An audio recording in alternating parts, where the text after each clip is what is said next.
Okay, I'll just show you how to pair a mobile to the Bluetooth audio system in this 2013 Range Rover Evoque. The first thing we need to do is make sure that Bluetooth's on like so.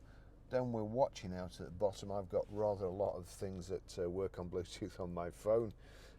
You've got the main menu there. If you want to go to the main menu, just press the home button, audio video there, and it says Bluetooth, please connect device. There's no devices connected at the moment. Having said that, if you're on any other screen and you just went to phone,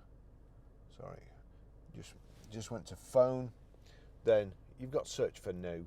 As I say, there's nothing connected, so search for new. Vehicle to device is better because that generates a random pin usually, rather than you having to put your own in and type it in here and then type it in your phone.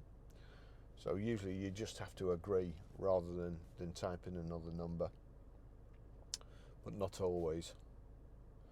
So searching for a phone there, we're watching here at the bottom on the Bluetooth screen, Barry's iPhone 12 Pro, so we'll click on that.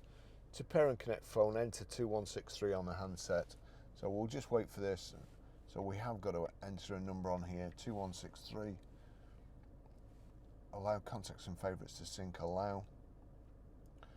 So although this system didn't just say agree, it's the same number, you still only got to have it type it in once, whereas if you do it the other way you have to type it in twice. Connecting to Barry's iPhone 12 Pro, showing they're connected, just waiting to catch up there. The phone's connected. That's all good.